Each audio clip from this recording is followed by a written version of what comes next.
available. If anybody is interested in our group, please reach out to one of the board directors immediately.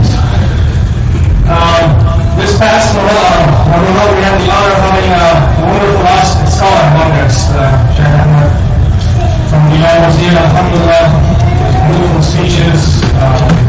We like him so much that we have to invite him again for Muharram. And he already accepted our invitation, inshallah.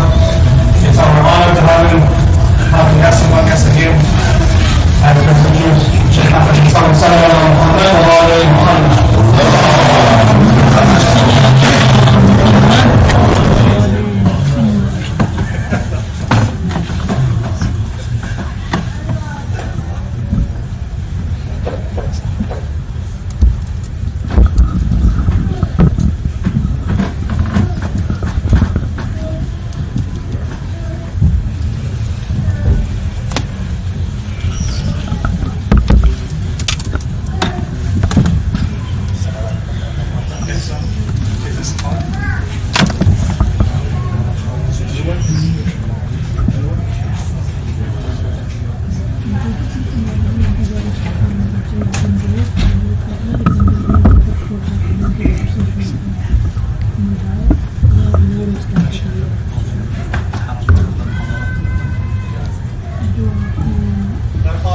Muhammad salawat.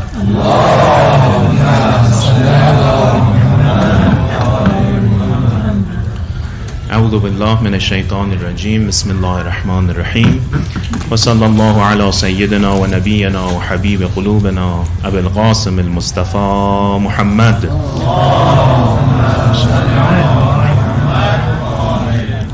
وعلى آله الطيبين الطاهرين ولعنة الله على أعدائهم أجمعين من الآن إلى قيام يوم الدين ولا حول ولا قوة إلا بالله العلي العظيم.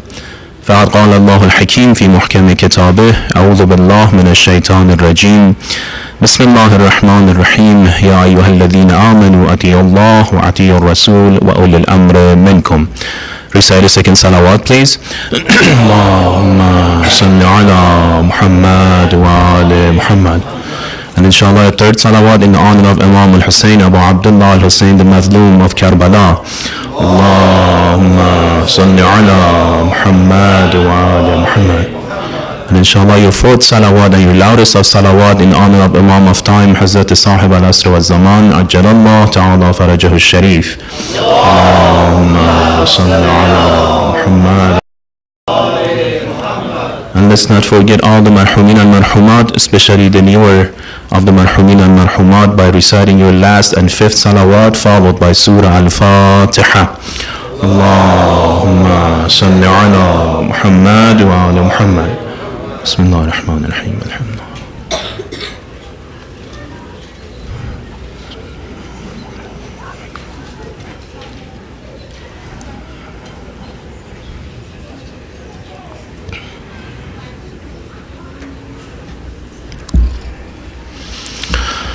Dear brothers and sisters, Jami'an Salamun Alaikum. Alhamdulillah, we are thankful to Allah subhanahu wa ta'ala for giving us this opportunity, this chance and this tawfiq to participate in a majlis with the label of Abu Abdullah al-Hussein on the title of the majlis. So we hope and we pray to Allah and we humbly request from Allah subhanahu wa ta'ala to continue this tawfiq for us and to give us the full benefit and the full blessings in which we can gain the maximum amount of benefits and teachings and knowledge and ma'arifah from the majalis of Abu Abdullah al-Hussein, inshallah, through the zikr of salawati ala Muhammadin wa ali Muhammad. Allahumma salli ala Muhammad wa ali Muhammad. So as you all know, we are at the verge of the first of the month of Muharram. When we go at night, when you look at the amal, there are three types of prayer. For example, we have 100 rakah prayer for tonight. We have another prayer which consists of 10 rakah prayer, and we have a third prayer which consists of 2 rakah prayer. And every single one of those come with a dua or supplication afterwards. What is common between them is that in du'as and in those supplications, we raise our hands to Allah subhanahu wa ta'ala and we ask for specific things for the coming new year, right? The Muharram is the first of the year, right? Into the material aspect. Rather, we raise our hands and we ask for 3 things in the new coming year. what would you think that those three things would be? If you are given that choice, that chance to ask Allah subhanahu wa ta'ala for three wishes, right, as they say, what would be those wishes that's going to cover everything else that we need in this world? The number one thing we ask from Allah subhanahu wa ta'ala is what? Is immunity. Immunity from what? Not from sickness, not from illness, not from poverty, not from like being left alone, right? No, we ask Allah subhanahu wa ta'ala to give us immunity from the shaitan. Meaning that we, from the step one that we start the new year, the Islamic New Year, we ask Allah subhanahu wa ta'ala for immunity from the shaitan. And number two, when we raise our hands to Allah subhanahu wa ta'ala, we say not only give us immunity from shaitan, give us the power to control our nafs al-ammara. The very same nafs that guides us through the su' in Arabic, meaning towards like evil and like bad behavior, right? So why do we start the year with this dua? Why do we start the year with this supplication? As I mentioned, how come we don't ask Allah subhanahu wa ta'ala for something in a positive mode? We start the year by saying, oh Allah, give us protection from the shaitan, right? We ask Allah subhanahu wa ta'ala to give us the power, give us the faculty, give us all the energy that we can use in order to control our own selves, right? So as you see, the approach that we take is sort of like a protective approach instead of like a building approach, right? A lot of times when people they go to the scholars, they tend to ask this like in a common question: what should I do to gain something? So we always think in a matter of give and take. Do something, gain more. But versus when we look at the supplication of the first day of Muharram, we're talking about like maintaining whatever we have and like make sure that we have this sort of protection and guard over whatever we have already in order to make sure that everything that we have within it gets flourished and it comes and reaches the actuality, right? Meaning the approach that we have, it should be different. We have to like reshape our focus instead of doing more and more and then shift it back to protecting to whatever that we have already done. And inshallah, through this protection, we're going to gain more of the benefits and benefits that will come to us, right?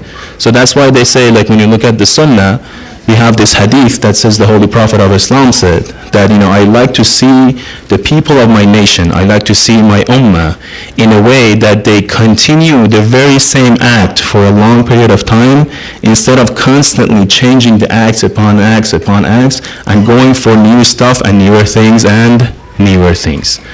Why am I saying this? I would like to start with this very common asked questions of why do we mourn when it comes to the month of Muharram? And this is not a question only from the Shia perspective. This is a question that's actually raised even from the brother of Ahlul Sunnah and even from those who are not Muslims, right? One of the criterions, one of the signs of the Shia in the outside world is that the Shias are those people who wear black in the month of Muharram. On the day of Ashura, they come out, they mourn. We don't know why. They raise black flags. Sometimes they use different tools such as zanjir and all those stuff, right? And they commemorate something. But we do not make sense of what this is. As you all know, I had the blessing actually to go on the journey of Hajj this year. So on this journey, actually, I made it obligated to myself to talk to a lot of people from different faith, from different background, right? And that was one of the common questions, that they were raising about the school of thought of Shiism. Why do you guys mourn the month of Muharram? What's the reason behind it, right? So as we started getting into the topic and started having this different discussions, I reached the very same conclusion that the information that is out there for other people that who are not actually close with the school of thought of the Shias in relation to Muharram, the tragedy of Ashura, the movement of Imam Hosain is very limited, right? Not only is very limited, the projection of what's going on within the Shia communities has a very bad and negative image when it comes to the social media. So a lot of behavior that we see that it takes place during the month of Muharram becomes the face of the Shiism when it comes to other people viewing the Shiism from outside of the Shia school of thought, right? So what's our duty? What's our obligations in this regard? What can we do to make this a little bit better, right? So everything that, alhamdulillah, we see that's happening in the communities is good, but is there more that we can do? Yes. What's the first step? The first step is information, to inform, right? We have this topic within the religious teachings as well. Allah subhanahu wa ta'ala says, وَذَكِّرْ فَإِنَّ الذِّكْرَى تَنْفَعُ الْمُؤْمِنِينَ. Constantly remind yourself. Why? Because this reminding of yourself is going to have benefit for mu'mineen, for the believers, right? So why do we mourn for Abu Abdullah Hussein? Number one, we mourn to remember. Number two, we mourn to focus, right? The more we remember something, the more of the focus we will have on that specific topic. Those who work in the education field, they know one of the methods that they use in order to convey a message from the teacher to the students is through repetition, right? Constantly repeating the same message over and over and over again is going to lead to the teaching, or is going to lead to the learning of the students, right? Yes, some people are like extremely smart, they're genius. The first time you say it like in a specific topic, they get the point and they like practice it, they apply it, and they move on, right? But we're talking about the whole, like a public, we're talking about the whole society, right? So in the society, we have to have this topic of remembrance, this topic of reminding of what happened actually in the month of Muharram. And I'm sure when we go around in the very own like community that we have here, people are at different levels. Some have more of a historical background of what happened in Muharram. Some probably have more of like a ethical like perspective of what happened in Muharram. Some have never opened up a maqtal book in their lifetime, right? Versus some others, they have like read so many maqatils that mashallah they have become an expert in what exactly happened during time of Muharram, right? So through remembering, through and reminding ourselves of what took place in this month, the number one thing is that we're going to reshape our focus on what is important in our life, right? So meaning like at the beginning of the new year, as a new year resolution, we're going to come up with this role model for ourselves, with this perfect role model, in which we call him the Sayyid al-Shuhada, right? The masters of all the martyrs, right? Why? To sort of have that perfect goal and like objective of life for ourselves, right? So the more we study the movement of Abu Abdullah Hussein, the more we put attention and focus on the lifestyle of Imam Hosain, and not only him, his true companions, right? The more we can understand what are we supposed to do in this world. I think we had this series of discussion in the month of Ramadan about eschatology and the world of the hereafter. We talked briefly about this topic, right? So it falls within the same category. If I'm supposed to live for another 10 days or so, right, what is the best thing I can do? Actually, this question was raised in one of the hadith, right? Not in this form, but in different form. Jabir goes to Rasulullah and he tells him that, such and such companion, he's going to pass away in like 3 or 4 or 5 hours. Within a couple of hours, he's going to pass away. So Rasulullah tells the companion that you have only a couple of hours left in your life. So what do you think the companion asked? He didn't start like, crying and shouting and saying and say, oh, this is the end of it. No. Immediately he responded to the Holy Prophet that what should I do in the remaining hours of my life that will have the most of the benefits for me? So what do you think was the answer of Rasulullah? Among all the actions that a person can do, if you have left only a couple of hours in your life, right? Rasulullah told him and says, go and seek ma'rifah. Go and find ma'rifah. What is ma'rifah? Ma'rifah is a higher level of knowledge, meaning first comes ilm, then ilm gets transferred to ma'rifah. How? When ilm is combined with practice, that ilm and practice results in ma'rifah, which is like an in-depth level of knowledge, right? So meaning everything that we do is to gain that ma'rifah. When we come to Majlis of Abu Abdullah Hussein, is to gain that ma'rifah, right? When you mourn for Abu Abdullah Hussein, is to gain that ma'rifah. When you, for example, cry for Abu Abdullah Hussein, is to gain that ma'rifah. On the day of Ashura, when we do all this stuff, all of it is to gain that ma'rifah, right? We're not crying for Abu Abdullah Hussein because he's worthy of crying. No, we're crying for Abu Abdullah Hussein. Why? Because we are left behind the movement of Abu Abdullah Hussein, right? We cry for ourselves in a very simple, humble man term. We're crying for our own selves. Why? Because Abu Abdullah Hussein, mashallah, he's like, the master youth of paradise. He's guaranteed, no question, no doubt about that, right? But where are we standing when it comes to the topic of resurrection? Or can we make the same claim about ourselves? Are we any close to that, the stage in which Abu Abdullah al-Hussein is? Right? Or even when we come even lower, the companions of Imam al-Hussein. It's very interesting, the terms that Imam al-Hussein uses for his companions, he calls them the unique companions of all the times, right? Meaning from the past and the future. The companions which the history of mankind will not ever see again, right? Those were just normal companions, right? So what made him so unique and so special in comparison to all the other people who were stood on the other side of Abu Abdullah al-Hussein, right? We cannot say they were the ones who were praying, because we know both sides, they were praying, right? Both sides were reciting the Quran. Both sides were fasting. Both sides they knew how to, for example, read the Quran, translate the Quran, interpret the Quran, right? Both sides had this typical Zahiri ilm of religion, right? So what happens that only a few among all of these people, they get the chance to become and to be remembered every year and every year and every year, as we speak of. After 1400 years, we see that every year this movement, this momentum even grows even more, right? So today, as you open up different social media channels, you can see that, mashallah, around the world, all the different countries, they're talking about Imam Hussein and his movement, right? So what's the difference between the two sides, right? Number one, we have to understand this part. Number two, we have to practice, right? If we just know it and we don't practice it, we're even worse than those who do not know it, right? Sometimes we don't know about something, we say, okay, we're ignorant about it. But sometimes we know it and we still decide not to do it, not to follow it through. That's even worse than not knowing about the specific matter, right? So when we come to the majlis of Imam al-Hussein, number one is that we want to gain ma'rifah. And that's why we repeat it. Not only we repeat it once a year, we actually repeat it as many times as possible.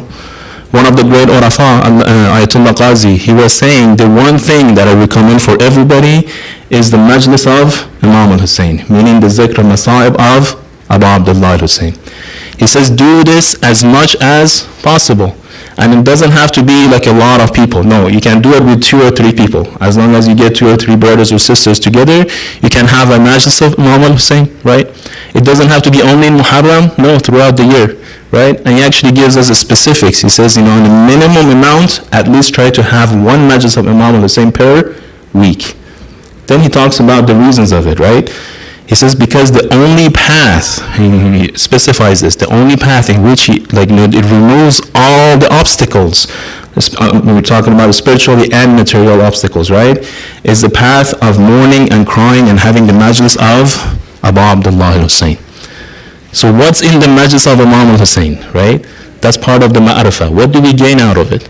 Because from outside, how is it perceived? How is it actually perceived? It's like a group of people, they go, they wear black, they start talking about the grandson of Rasulullah, right? And they start mourning for all the stuff that has happened to him. Yes, when we make a comparison between the tragedy of Karbala with all the other tragedies, we can say this by 100% approval that the tragedy of Karbala is one of a kind in terms of all the hardships that happened to the grandson of Rasulullah. But that's only one aspect of it, right, in which we mourn for. The second aspect, as I mentioned, it falls within the topic of ma'rifah, is why such a tragedy should happen after only 50 years, 40 years after the departure of Rasulullah, right? What has happened to the community of Muslims that they have reached the place or a position in which they go not only fight against the grandson of their own holy prophet, rather they sort of race each other in order to reach Imam al-Hussein and actually be the first one who is going to actually attack and charge against the grandson of Rasulullah. So what has changed? These are the very same Muslims that they were known for their sincerity. They had the ikhlas, right? They were mostly they had memorized the entire Quran. They were the signs of sujood on their foreheads, right? A lot of them were mujtahids. A lot of them were they were in the form of a religious scholar as we know today, right? So what happens that they go against one another? What does this indicate? That there is something wrong with that, the ma'rifah part. If that ma'rifah is taken away, doesn't matter how much, the person offers prayer, how much the person recites the Quran. No, as if it's an empty shell with a very beautiful, look, right? But it's an empty shell, it's an empty vase, there's nothing within it. Versus if you have the ma'rifah, the very few amount of work that you do is going to actually have meaning for you, right? That ma'rifah is going to give you more and more and more of the benefits. So the very first reason that we mourn and we commemorate the martyrdom of Abu Abdullah Hussein in the month of Muharram is to gain that ma'rifah. So now why do we cry for Imam Hussein? Because usually this criticism gets raised when the month of Muharram comes as well. A lot of people, they say, the school of thought of Shiism, all they have is sorrow and grief. They have more of a martyrdom than birthdays, right? They tend to commemorate for Imam Hussein even on the birthday of the other Imams, right?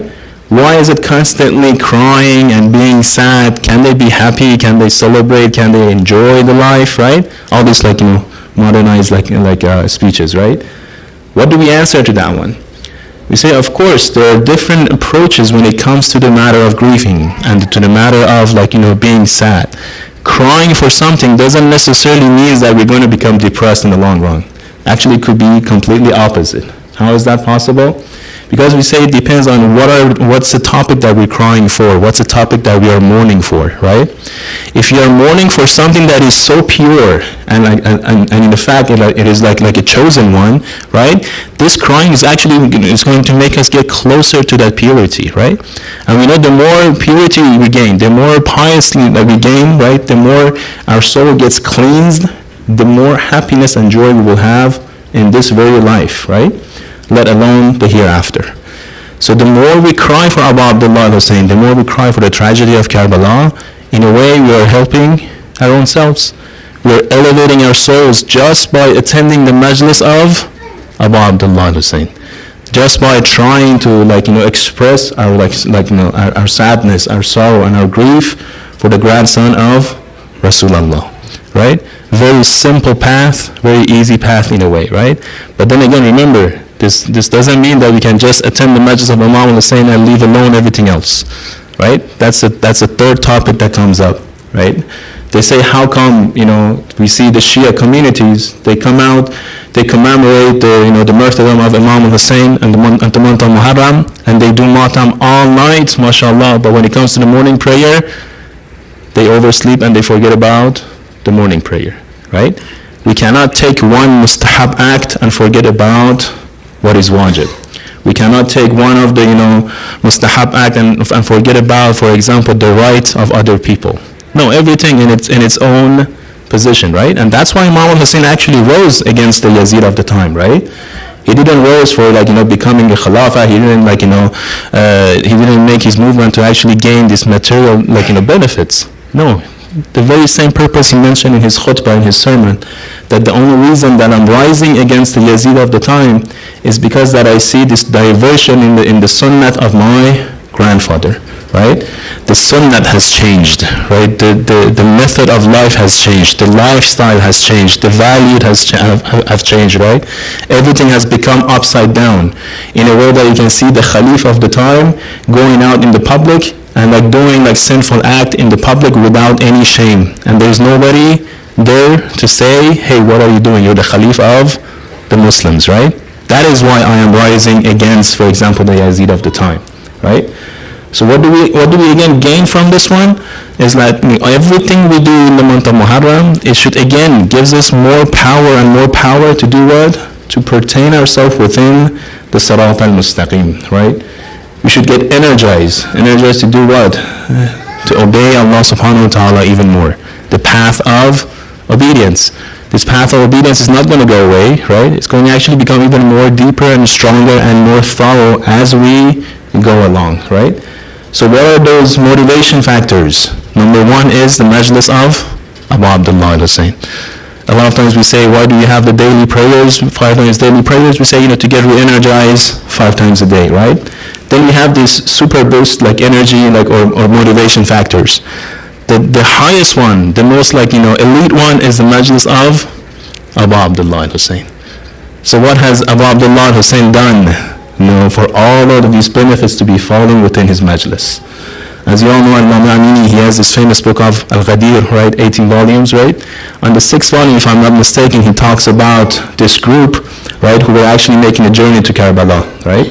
From other side, there was this family, this wife and a husband, who could not conceive a baby.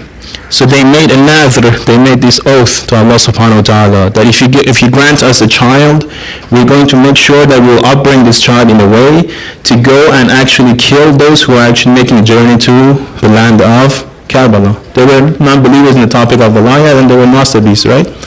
So Allah subhanahu wa ta'ala grants them the child, right? The child grows up, he reaches the age of 18. Now the parents tell him that, this is the story behind your birth, right? So now as us, like repaying our nadhr to Allah subhanahu wa ta'ala, you have to go, you have to hide, and you have to make sure you slaughter the people who go for the journey of Karbala.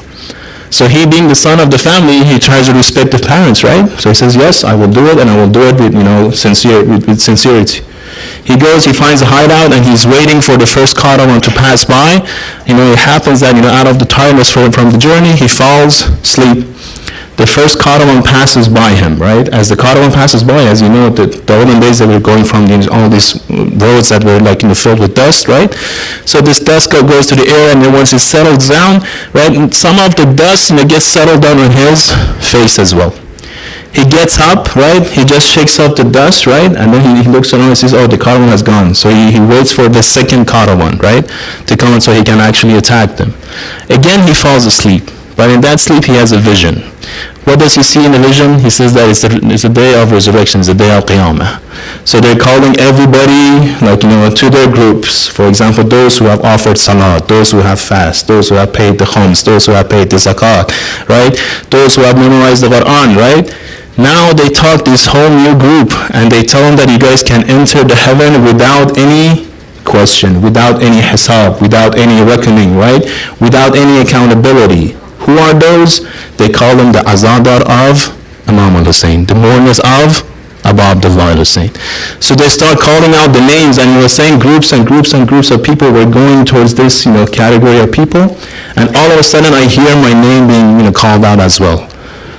I look around with all this curiosity in my face, like me, I'm the one who was who did not believe in the topic of Walayat. I'm the one who was actually waiting to kill the people who would go for the ziyarat of Imam Hosain. How come my name is being called among the Azadar of Abu Abdullah Hosain?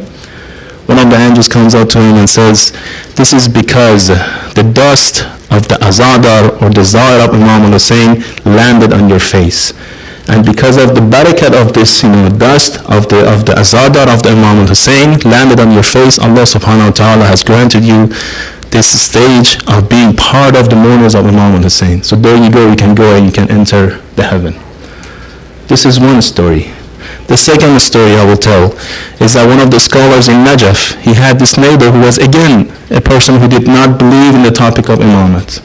So every time that he had to go to school, he had to pass his neighbor. And his neighbor, of course, he would not let him go easily. He would talk all the, every bad little thing that he could say about the topic of imamat to this scholar every day that he had to pass him in order to go to his school, right?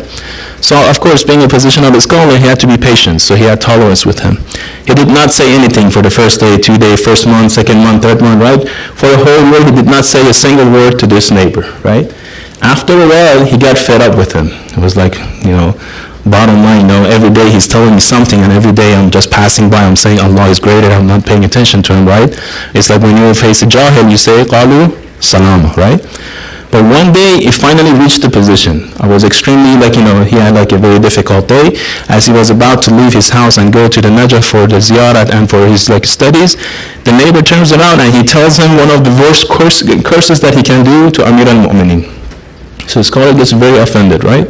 He turns around to answer him in his own language, but again, Allah subhanahu wa ta'ala gives him the tawfiq, and he pertains himself from answering him back. So he says, I will let you know later. He goes directly to the haram of Amir al-Mu'mineen, and what does he do? He does a tabassum to Amir al-Mu'mineen alayhi salatu wassalam. He says, oh Ali, You are the one that you talk about all this faza'il and virtues about. You are the one that, who is known as the bravest, soldier of Islam. Right? You have the most of the courage of Islam. How come you let all these people talk all this stuff about you, right? On the very same time, he has this vision and he sees Amir al-Mu'mineen alayhi salatu wasalam. What does he tell him? He says, don't worry about this neighbor. He has done something that because of that specific act, we do not do anything to him. We leave him to live the way he is. We give him even more mercy. So the alim, the scholar, asks him, what has he done?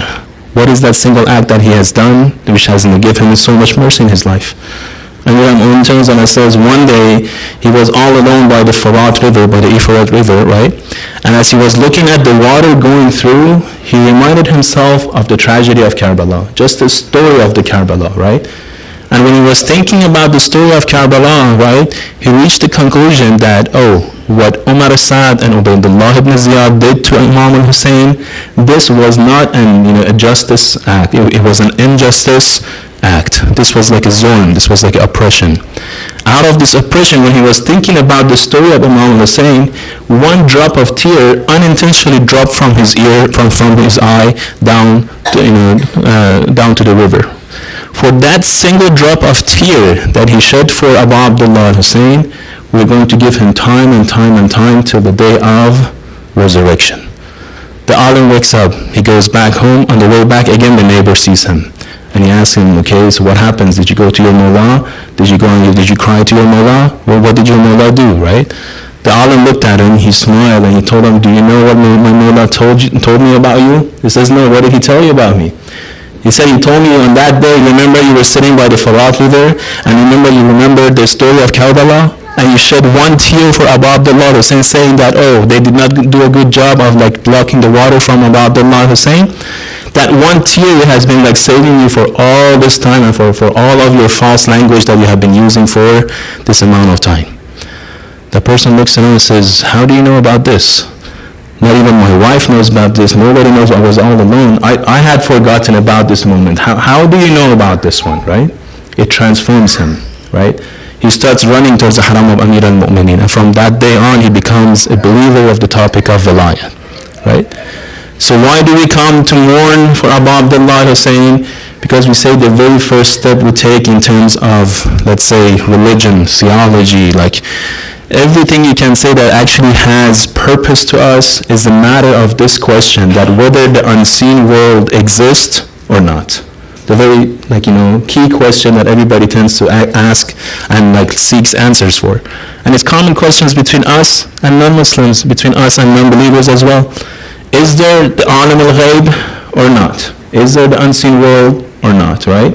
So that's why we say the very first step that we have to take in this regards is to find ways in order to understand and prove that there is an unseen world. There is this alam al-ghayb, right?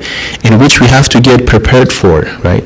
Whether we want it or not, it's there. It's doing its function. It's working, right? And it's up on us to actually, make adjustment to ourselves in order to accompany and go according to what is the unseen world. Why? Because if you do not make adjustment, what's going to happen? Who's going to lose? Is it us or is it the unseen ones? Right? It's us. Every choice that we make is going to have direct impact on ourselves. Every actions we do, we're going to see it. وَمَنْ يَعْمَلْ مِثْقَالَ ذَرَّةٍ خَيْرًا يَرَهُ وَمَنْ يَعْمَلْ مِثْقَالَ ذَرَّةٍ شَرًّا يَرَهُ. Mithqalan, right? These tiny bits of good, they will see it. The tiny bits of evil, they will see it as well. So this question of why do we attend the majlis of Abu Abdullah Hussein itself becomes an invalid question. Why? Because it's not a matter of we can assume that, okay, because I go to majlis of Imam Hussein, therefore I can have this expectations. No. We say the majlis of Imam Hussein is a majlis of mercy of Allah subhanahu wa ta'ala. Why do we go there? We go there just to benefit from the mercy of Allah subhanahu wa ta'ala. It's as if you're trying to gain all the benefits you can get from the source in which Allah subhanahu wa ta'ala has appointed for us, right? So this matter of questioning this mercy of Allah subhanahu wa ta'ala goes out of the picture by itself, right? Let alone explain. Yes, of course, there are so many philosophy within why do we attend the majlis of Imam Hussein. So as you all know, it's the first night of the month of Muharram. I'm not going to keep it long, but the topic in which inshallah I'm going to talk about during these 10 nights will be the matter of the lifestyle or Islamic lifestyle, especially living in the Western world. We have to keep this in our mind that living in the West has a lot of challenges by itself, has a lot of benefits, but at the same time has a lot of challenges. One of the major challenges that we face, especially living in the Western world, is a matter of identity, right? So as we grow up, this is what usually tends to happen. People come up to the stage of having dual identity. The identity when they come to masjid, the identity when they are living outside of the masjid, right? So this question is always raised. How come people, when they come to masjids, we see a different attire, we see a different clothing, we see a different behavior. But when we see the same brother or sister outside of the masjid, we see yet again another person. It's completely different, right? Meaning a completely set of different values. How can we cope these two with each other, right? How can we have a true Islamic lifestyle living in the West? Is it possible? You say yes. Does it need how can we apply it? Of course, we have to have endurance, we have to have patience, we have to go through in different methods in which inshallah we're going to talk about in the following nights, right? But is it important to talk about the Islamic lifestyle? Again, yes. Why?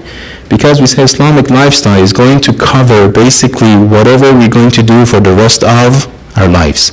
It doesn't mean that it's going to neglect our choice, right? Because when we talk about Islamic lifestyle, some people tend to think that, that's going to bring up this sort of exclusivity for the lifestyle as we speak of, meaning only do this way or the other way is going to just go down the hill, right? We're going to say no, it's not about that. Islamic lifestyle, before talking about the practices, it talks about the values. Before talking about the values, it talks about the reasons behind the values, right? Meaning the very first point that it starts with the perspective. How do we perceive ourselves, number one? How do we perceive the world that we are living, number two? And how do we perceive the world that we are going towards, number three, right? So we have to have this perspective in order. Otherwise, all the decisions we make, it's just not going to give us the benefits that we truly deserve. So if you can gain the 100%, why would you settle down for 90 or 85 or 70%, right? One of the name of the day of Qiyamah is Yawmul Hasra, right? The day of, what is Hasra in English? The day of, what is Hasra in English? Hasrat? Regret? The day of? No, nobody knows Farsi Arabic? No, that's Sadat. That's enviness. No, Hasrat is like when you can't have something, right? And you were able to gain it, you were able to be like an A+ student, right? But because of minor mistakes, now you are for example, B- students, right? So you start having this regret of, I could have been there easily. It was right at my reach. But then I decided to settle down for a B-. This is the name of a Yawm al-Qiyamah. And that's actually for the mu'mineen and mu'minat, right? Meaning when they see their full potential, now they see how far or how high they could actually reach, and then they see what they have gained and what they have brought with themselves, they start having this regret. This is mu'mineen and mu'minat, right? That, I could have gone so much, even in the photo, so much higher, but then I settled down for so much less, right? In business deal, that happens a lot. When you want to make that insurance, in a contract, right? A lot of times that happens a lot. Then later on you realize that, and then you start having this regrets, wow, all these years I've been, for example, being paying all this X amount of money, but I have not been able to gain the full benefits out of it. So imagine the 50, 60, 70 years of a lifetime, we have been paying, right? We were paying with our lifetime. We were paying with all these moments and seconds of our lifetime, but we have not been able to gain anything valuable back from this life that we have been given or we have been gifted for, right? So the message of Imam Hosain is here to revive our soul, to give us that energy again, to take the path of Sarat al-Mustaqim, to inshallah get closer to Allah subhanahu wa ta'ala, which reaches the third point of the dua on such a night that we ask Allah subhanahu wa ta'ala, number one, immunity from shaitan, number two, power to control our nafs al-ammara, and number three, we ask Allah subhanahu wa ta'ala to give us the means in which actually is going to get us closer to Allah subhanahu wa ta'ala. This closeness to Allah subhanahu wa ta'ala therefore becomes the number one priority of our life, of the purpose of our life, right? So all this religion, the prophets, the messengers, these visions, this revelation, all of it has come. Why? Because they have come to tell us, hey, there is this unseen world. There is all this reality beyond this, whatever that we perceive in this dunya. Therefore, start making a move for it before it's too late. Mutu qabla an tamutu, right? Mutu qabla an tamutu has so many different interpretations, right? I'll just tell you one of them. It doesn't mean, of course, it doesn't mean like physically die before you are dead. No. It means that to die and depart from the first level or the first layer of the physical realm as you see, and try to activate your senses for the hereafter before, they get activated through the process of death. Because we know that one of the first things that happens through the process of death is that the physical senses stop functioning, and in return, the spiritual senses becomes activated, right? So that's why they say, for example, the person who's dying, that he starts seeing the hereafter, he starts seeing the spirituality, he starts seeing the angels, right? But he tries to communicate with those who are sitting around him or her, right? At the same time, this tongue, this language is not working anymore. The physical senses comes to stop. At the same time, simultaneously, the spiritual senses becomes activated. But do we have to wait for that time when it's already too late? Or no, can we actually prepare for that time before we reach that time? Which one is the smart move? And mu'min is kayas, right? The mu'min is a smart person, right? We try to aim for it, we try to plan for it before it's already too late. We're not going to leave it all for the last minute, right? We're going to start before that. We're going to, inshallah, try to gain all that we can gain before that time, inshallah. So usually on the first night of the Muharram, they talk about one of the greatest companions of Abu Abdullah Al-Hussein, his cousin, Muslim ibn Aqil, alayhi salatu wassalam. When we look at the lifestyle of Muslim ibn Aqil, we see so many great characters, we see so many great virtues of this great companion of Abu Abdullah Al-Hussein. I think the best way to describe Muslim ibn Aqil is actually what Imam Hosain says for him when he writes a letter to the people of Kufa, that I'm sending you the person who's my own brother, who's my cousin, and who's my trustable person to you as my ambassador. So Imam doesn't only introduce him as his own cousin. No, he uses the title of brother, and he uses the title of trustable, saqa, right? Meaning the one that I actually entrusted with everything with, right? And I send this as an ambassador, as a representative of myself to you, O people of Kufa. So we know the story of Muslim ibn Aqil. We know what happens. He reaches the Kufa first, he gets all the supports. According to the Riwayas, 18,000 people, they come and they express their bay'ah, they express their allegiance to Muslim ibn Aqil. 18,000 of that time, that's quite a few, especially in the city of Kufa. So what happens? The news reaches Yazid Lanatullah alayhi. What does he do? He sends Ubaydullah ibn Ziyad towards Kufa. What do we know about Ubaydullah? Ubaydullah is somebody who's known for his cruelty, who's known for his lack of mercy, right? So people actually fear his name just by hearing his name, because they know he has absolutely no mercy, no logic, no rationality. He does whatever he thinks or he wills for. You know the story how he gets to the Dar al-Imara, right? So the point I'm trying to make is when actually Muslim rises against Ubaydullah ibn Ziyad. So he has 18,000 people, right? When Ubaydullah gets to the Dar al-Imara, according to the historical reports, there are only about 30 to 40 people, 30 to 40 soldiers at Dar al-Imara, right?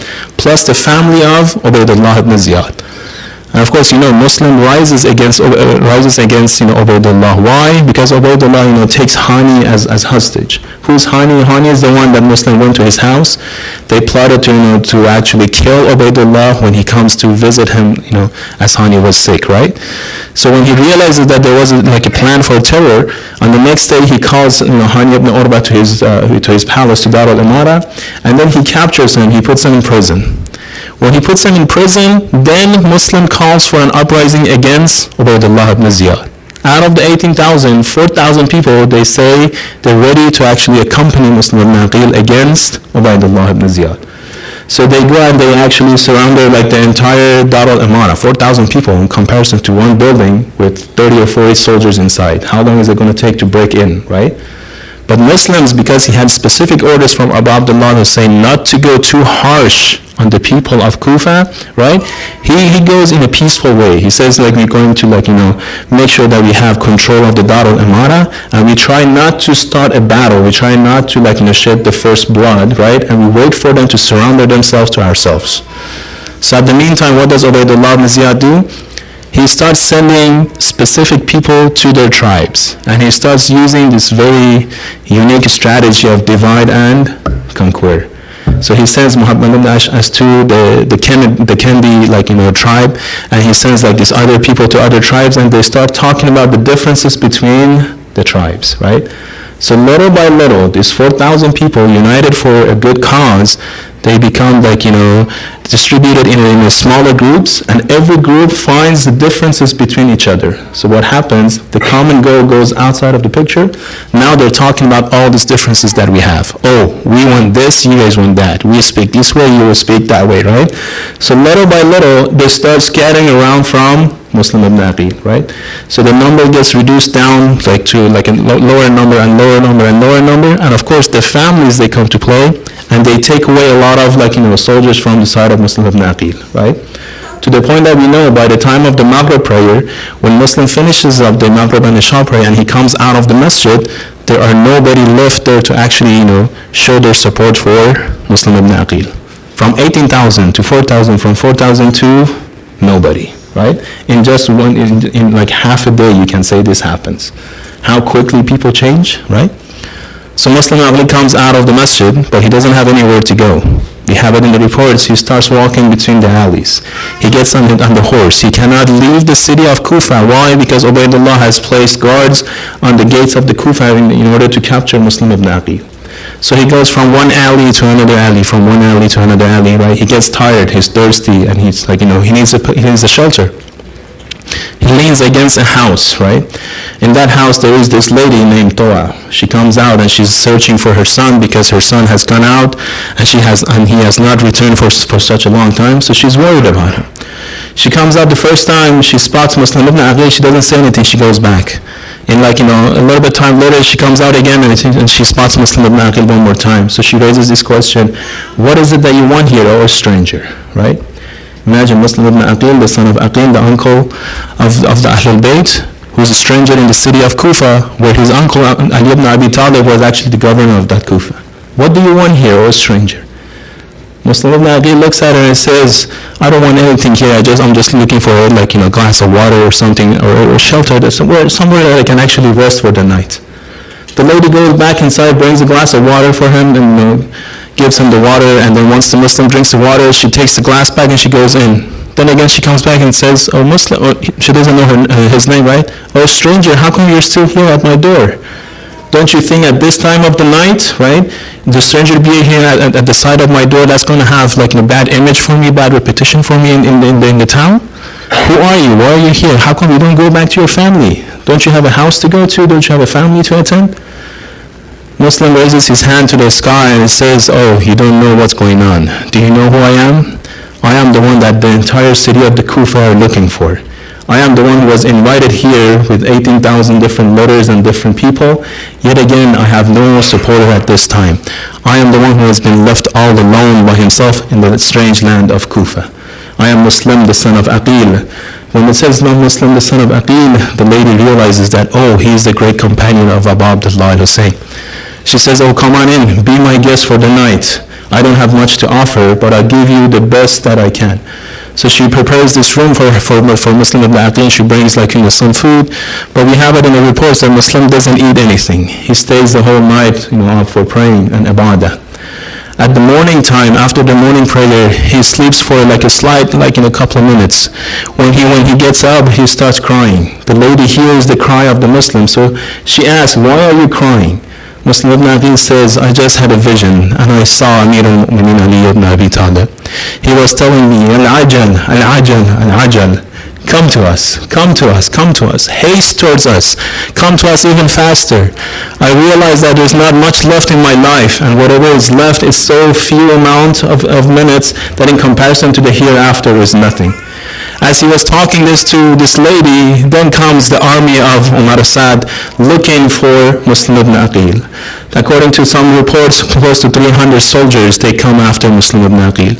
When he sees the soldiers coming and approaching the house in order to protect the house and the lady from this battle, he gets on his horse, he has an amama, he takes on his sword, and he heads out of the house, chasing the soldiers behind the door, and making sure that the soldiers follow him away from the house. So he starts fighting and he starts battling, one man against so many soldiers, right? How much of a man can handle in this situation? So we have that this battle takes such a long time that Umar Assad's and that Ubaydullah ibn Ziyad starts sending his messenger to Muhammad ibn Ash'as, who was in charge of the attack. He says, I've sent you with all of these troops to capture one man. How come it has taken such a long time? How come I'm getting all of these reports of this X amount of people getting killed when you're going after to capture only one man? What's going on with you? Muhammad ibn Ash'as sends a messenger back to Ubaydullah. Says, do you know who are we chasing? Do you know who have you sent us to capture? This is Muslim ibn Aqil. He has the same blood of Amir al-Mu'mineen Ali ibn Abi Talib. He has the same blood of the Haydar. You cannot go against these guys that easily. When he gets on that sword, as if a lion has captured the handle of the sword. He doesn't leave that sword unless if you cut off the sword with the handle of the sword within it. He's not just going to give in to us if you can't send us more troops. So we have it in the reports that Ubaydullah extends the amount of troops to double. They go and they start going after Muslim ibn Aqil, but still they're not able to capture him. So what do? The very same thing when the coward does.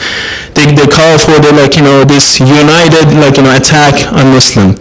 So everybody starts attacking Muslim at the same time. Some people they go on the roofs, some people from the streets, some people from behind, some people from the front.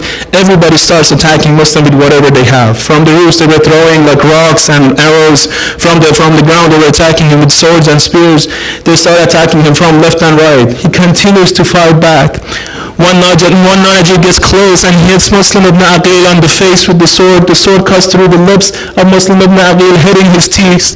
He says, Inna lillahi wa inna ilayhi raji'un. Another person comes and hits him on the side with the kick. The Muslim falls on the ground. They capture him and they take his sword away from him. Once they raise his head, they find him crying and they ask him, why are you crying? Are you afraid of death? Muslim ibn Aqil says, no, I'm not crying for myself.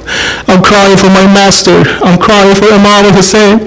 I'm crying for the dear noble grandson of Rasulullah, because I wrote to him, I sent him the letter, O Imam Hosain, O Aziz of Fatima, come to Kufa. The Kufans have shown their support for you. They're awaiting your arrival. They're waiting just to show and express their loyalty to you, O Abu Abdullah Hosain. Make the journey towards the Kufa. So I'm crying for him because he's coming to the Kufa, but he's not coming alone. He's bringing his entire Ahlul Bayt with him. He's bringing Lady Sakina. He's bringing Lady Ruqayya. He's bringing Lady Zainab. He's bringing Ali and Al-Akbar. He's bringing Ali and Al-Asqa. He's bringing all of them with him to the land of Karbala. Then they take Muslim to the Dar al-Imara. Here is where the worst part of this tragedy comes to play. When Muslim looks around all of those people, he cannot find one trustable person. Then he has to go to Umar Assad, that Malayan, and says, oh Umar Assad, there is this family relation between me and you. I have 3 wills for you if you can do it. Number 1, I owe some money to one of the Kufans. Sell my zara, sell my armor after my death and repay my debt to that person. Number 2, once they kill me, make sure you give me a proper burial and do salatul mayyat on my body. Number 3, Umar Assad, I'll beg you to send a letter to Abu Abdullah and tell him to stop his journey, not to come to Kufa. These are the 3 words that he had to give to persons such as Umar Assad.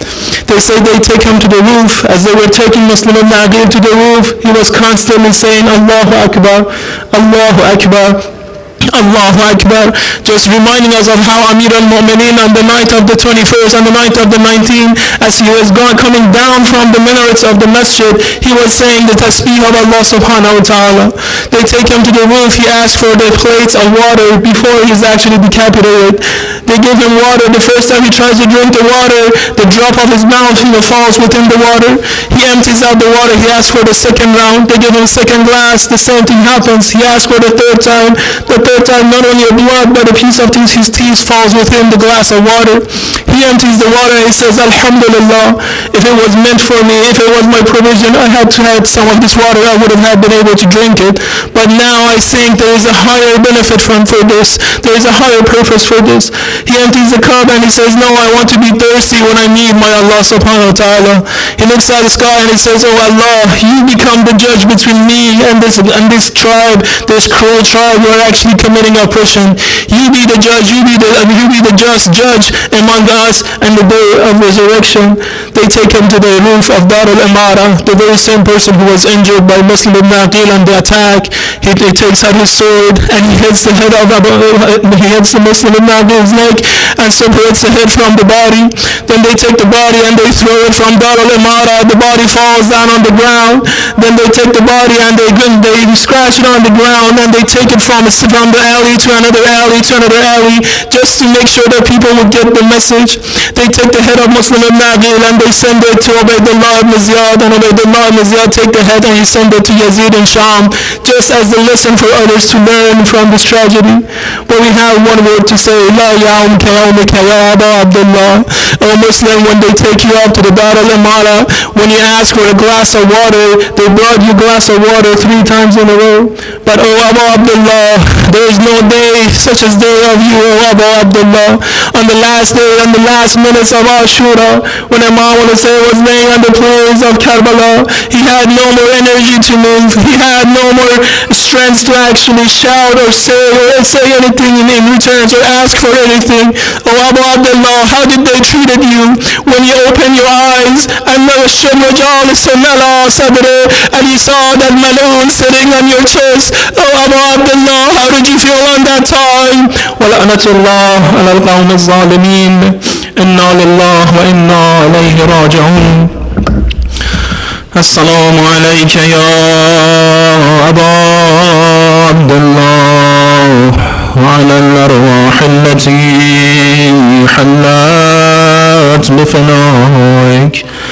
عليك مني سلام الله أبدا ما بقيت وبقي الليل والنهار، ولا جعله الله آخر العهد مني لزيارتكم. السلام على الحسين وعلى علي بن وعلى أولاده وعلى أصحابه. إنا نسألك وندعوك باسمك العظيم الأعظم الأعز الأجل الأكرم إلهي بحق محمد وعلي وفاطمة والحسن والحسين وتسعة المعصومين من ذرية الحسين. يا الله يا الله يا الله يا الله يا الله يا الله يا الله يا الله يا الله يا الله. اللهم عجل لوليك الفرج والعافية والنصر واجعلنا من أعوانه وانصاره وشيته. اللهم اشف كل مريض، اللهم اشف كل مريض، اللهم اشف كل مريض. اللهم ارحم أمواتنا واجعل عاقبة الأمور خيرا.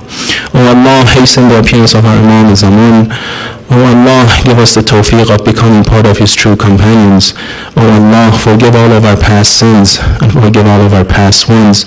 Oh Allah, cure all of our sick ones. Oh Allah, give us the tawfiq of benefiting the most out of the majalis of Abu Abdullah al-Husayn. Oh Allah, give us the tawfiq of ziyarat of his haram and his shrine in the land of Karbala. Oh Allah, resurrect us with Hussein and Ashab al-Husayn. Oh Allah, we beg you on such nights not to take us from this world if you're completely happy and satisfied with all of our actions. Oh Allah, we ask you humbly to answer the call of all the mu'mineen and mu'minat around the world and to remove all the difficulties from mu'mineen and mu'minat around the world. Let's remember all of those who are sick or have come down with difficulties in life, who are expecting all of our du'as and prayers, and let's recite the holy verse of Ahmad Yajib 5 times together.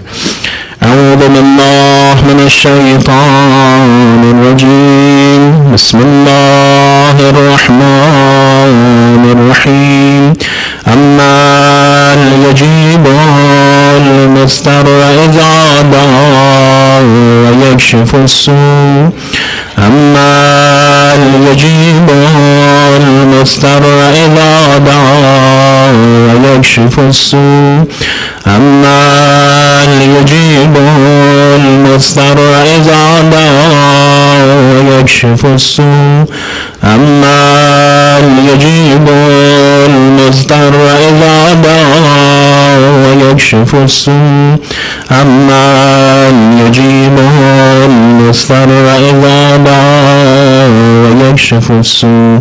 رحم الله من قرأ الفاتحة مع الصلوات.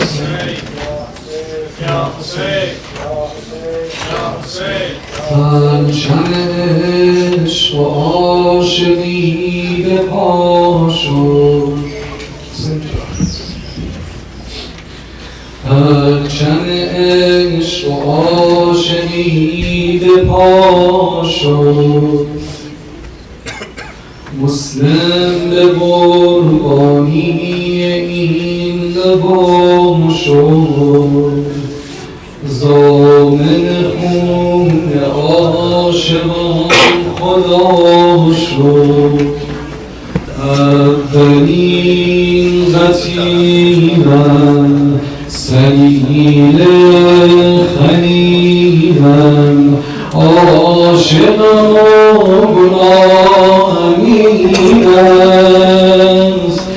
صدای عاشقی همین است عاشق را همین است صدای عاشقی همین است پرچم عشق و عاشقی به پا شد پرچم عشق و عاشقی به پا شد مسلم به قربانی این نوا شد ضامن خون عاشقان خدا شد اولین قتیلم سلیل خلیلم عاشق همین است صدای عاشقی همین است عاشق همین است صدای عاشقی همین است مسلمم نکته را سرودم مسلمم نکته را سرودم به شهر کوفه خاک شد فرودم یاد عید مرتضی نمودم تا شود سر جدا تا شود سر جدا بهر دین خدا عاشق همین است دل بی پناه همین است عاشق همین است در دل بی پناه همین است مسلمم این نکته را سرودم به شهر کوفه که شد برودم یاد علی مرتضی نمودم تا شود سر جدا بهر دین خدا عاشق خدا همین است بر دل بی پناه همین است عاشق خدا همین است بر دل بی پناه همین است عاشق خدا همین است در دل بی پناه همین است حسین جان در غریبی نهان ساعت دیوار گرید از حال من چوبه دار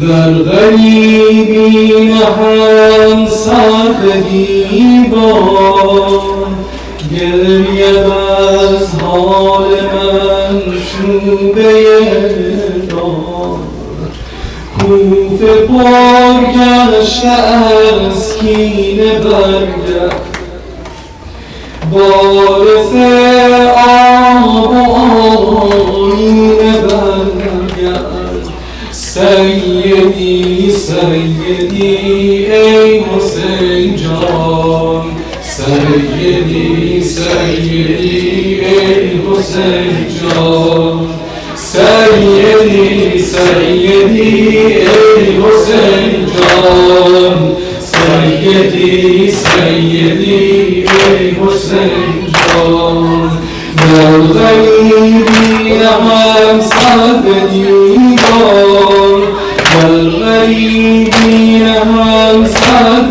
دیوار بنید از حال من چوبه دار کوفه برگشته از کینه برگشت کوفه برگشته از کینه برگشت بارس آب و آینه برگشت سیدی سیدی ای حسین جان سیدی سیدی ای حسین جان سیدی سیدی ای حسین جان سیدی سیدی ای حسین جان شد دلم همچو زلف تو بیتاب شد دلم همچو زلف تو بیتاب بسته شد بر روی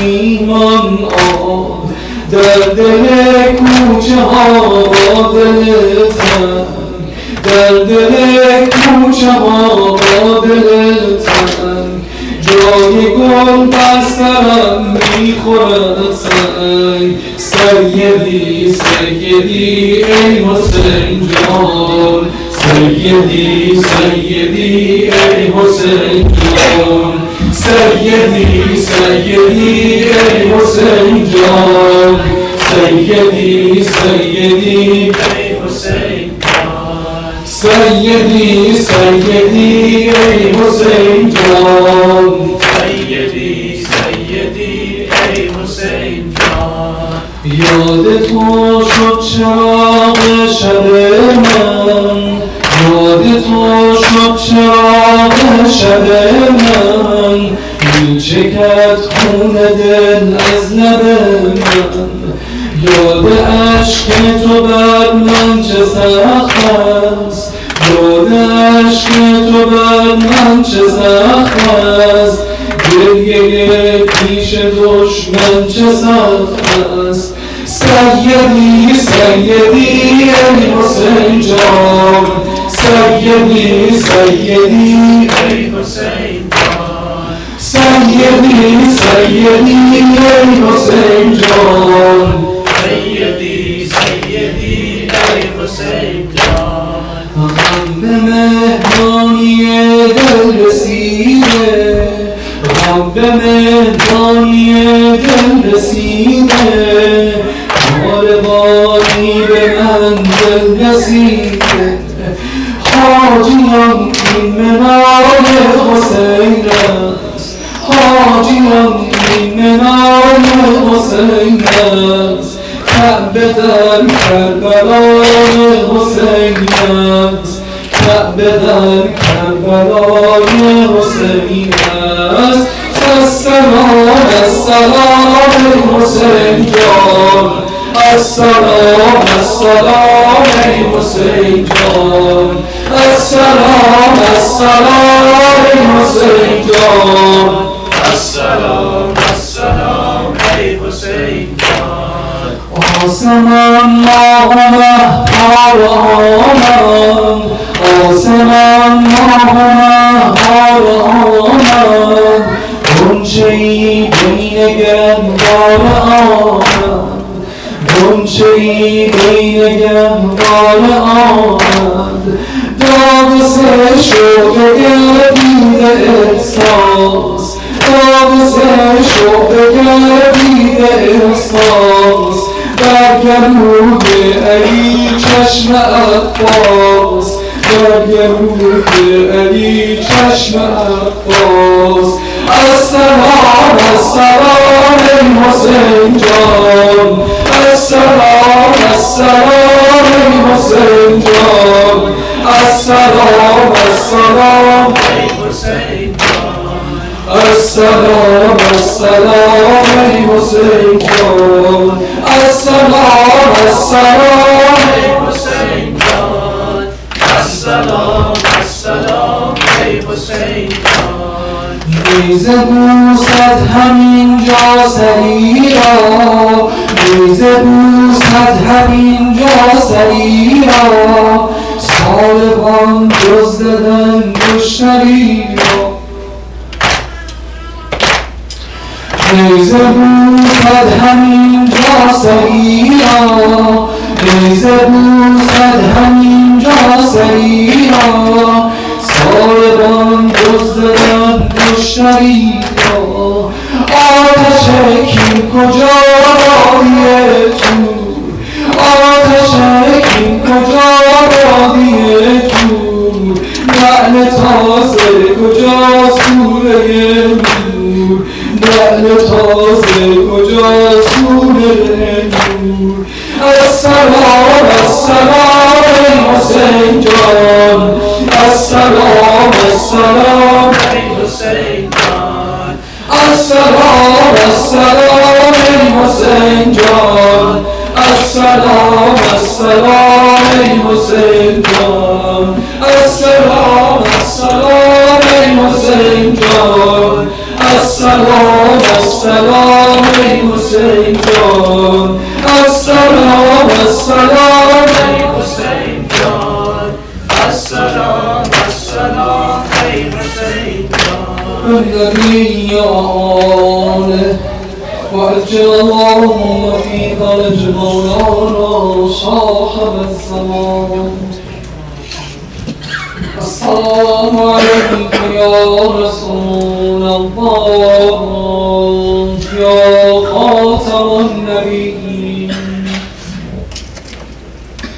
السلام على علي أمير المؤمنين أفضل مظلوم قصد حظه السلام على الصديقة الشهيدة السلام على الحسين وعلى علي بن الحسين وعلى أولاد الحسين وعلى أصحاب الحسين السلام على الحسن بن علي أيها المجتبى السلام على علي بن الحسين زين العابدين السلام على محمد بن علي باقر النبيين. السلام على جعفر بن محمد الصادق. السلام على موسى بن جعفر الكاظم. السلام على علي بن موسى الرضا أيها الغريب الغرباء. السلام على محمد بن علي الجواد. السلام على علي بن محمد. السلام على الحسن بن علي الزكي العسكري. السلام على الحجة بن الحسن القائم المحيي. بسم الله الرحمن الرحيم. أما يجيب المضطر إذا دعاه ويكشف السوء. أما يجيب المضطر إذا دعاه ويكشف السوء. أما يجيب المضطر إذا دعاه ويكشف السوء. أما يجيب المضطر إذا دعاه ويكشف السوء. أما يجيب المضطر إذا دعاه ويكشف السوء. رحم الله من ورع القوت مع الصلوات.